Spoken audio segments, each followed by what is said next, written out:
O professor Pardal, em uma de suas entusiasmantes aulas sobre a dinâmica dos movimentos circulares, após cumprimentar seus alunos com um estonteante bom dia, começou a efetuar círculos verticais com um copo de plástico cheio de água amarrado em um barbante. Clássico, né?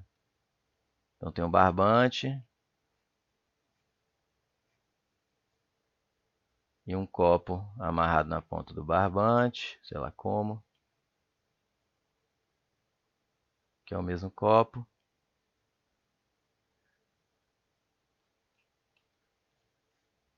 Ele vai girando. E a água não cai. Oh!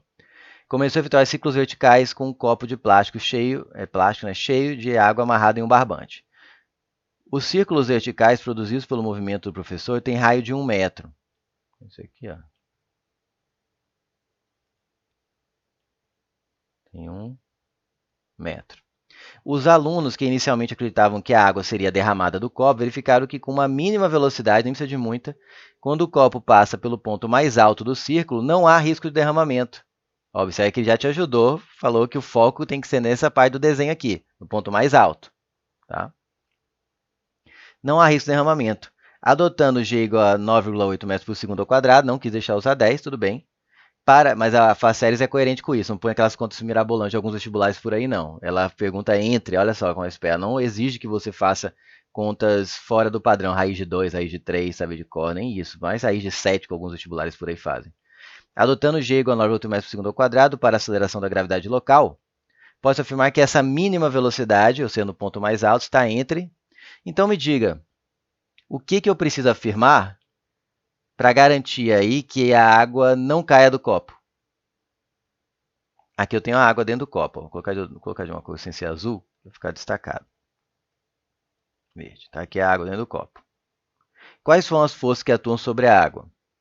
Teria o peso, porque ela está no campo gravitacional, tem o peso da água aqui, correto? No copo, querendo fazer ela cair. Só que, e também teria uma normal aqui, porque ela está pressionando o fundo do copo, e teria uma normal. Só que como ele quer a mínima, eu vou supor que ela está na iminência de descolar. Esse exercício é que nem aquele não é ciclo da morte, da moto em circo que fica fazendo, girando no círculo e o cara não cai da moto. Esqueci agora, não sei o que da morte. Circuito da morte, bola da morte, esfera da morte, né? Enfim. Daquelas rodas assim. Então, eu vou supor que a normal é nula, que a água não é a mínima velocidade, senão teria normal também aqui, que é o que acontece normalmente. Se a velocidade é maior do que a que precisa para cair, então tem uma normal, porque a água pressiona aqui o fundo do copo. Então, para que a água não caia, basta que o peso assuma o papel da força centrípeta, porque a força centrípeta é que mantém o corpo girando sem ele escapar do movimento circular. Percebe?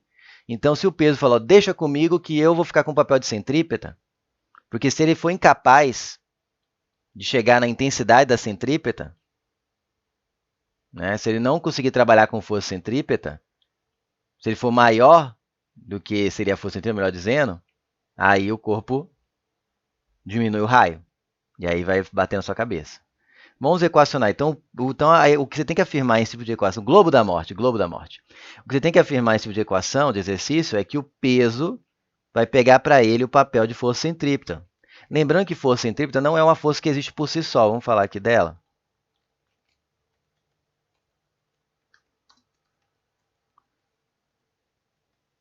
Letra maiúscula, né? Centrípeta não é uma força que existe por si só. Ela é uma resultante. Eu costumo dizer que é uma peça de teatro e as forças que estão na direção do centro, ou contra ou a favor, no sentido do centro, falam você, você e você, que estão aí na direção do centro. Vocês vão assumir o papel, tá aqui, ó. Vocês serão a força centrípeta, vão trabalhar juntas e vão ser a força centrípeta. Você assume o papel de força centrípeta. Vocês vão fazer que o movimento circular aconteça. É isso. São forças que já estão lá, que recebem a responsabilidade de fazer isso. Não é uma força que surge do nada. Ela é uma resultante. No caso aqui só tem o peso, tá? Mas a força centrípeta pode ser determinada pela massa vezes a velocidade do corpo ao quadrado sobre R. Cuidado, sobre 2 é energia cinética, sobre R. Então, só isso que eu precisava saber aqui. Então, o peso da água é a massa da água vezes a gravidade. A força centrípeta é a massa do corpo aqui, que é a água que está girando, né? massa do corpo vezes a velocidade dele ao quadrado sobre r. Observe que a velocidade que eu preciso para não cair um corpo não depende da sua massa, porque a massa corta, olha só que legal. E você vai chegar na conclusão que v ao quadrado é g vezes r. Nessa questão, o g é 9,8 e o r é 1. Então, a velocidade ao quadrado é 9,8.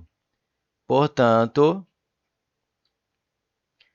tirando raiz dos dois lados, eu tenho que a velocidade é a raiz quadrada de 9,8. Bom, gente, aqui ó, não precisa saber raiz quadrada disso aqui não. Isso aqui, ó, ele pergunta se está entre. Você concorda comigo que a raiz quadrada de 9,8 está entre a raiz quadrada de 9, que é menos que 9,8, e a raiz quadrada de 16? Por que eu escolhi 9 e 16? Porque são quadrados perfeitos, tem raiz exata, né? E essa é logo após a 9,8, é o próximo número que tem raiz perfeita, é o 16, ó, 10, 11, 12, 13, 14, 15 não tem. E aqui o 9. E raiz de 9 é 3. Raiz de 16 é 4. Então, eu não preciso saber tirar a raiz quadrada aqui, de número quebrado.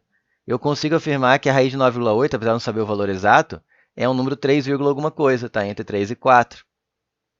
Como a raiz de 10 eu acabei decorando que é 3,16 mais ou menos, por causa de análise de ordem de grandeza, eu sei que 9,8 vai ser menos que 3,16. Vai ser bem mais perto de 3, mas nem isso a Faceres pediu, tá em 3, 3,5. Não, ela é de boa. Você não tem que saber raiz inexata. Ponto, que eu acho massa. Valoriza aqui a sua capacidade de bolar um jeito de resolver a questão, e não a sua capacidade de ser calculador ambulante. Né? Porque fazer raiz inexata tem computador para isso. Quando você for trabalhar na vida real, tá? Tudo bem, é legal saber umas técnicas, vai que um dia você não tenha... Mas o legal é saber mais ou menos o valor, né? Que raiz inexata é um número irracional, sempre vai ter um arredondamento, tá certo? Isso é mais importante saber. Então, está entre 3 e 4, gabarito A de amor.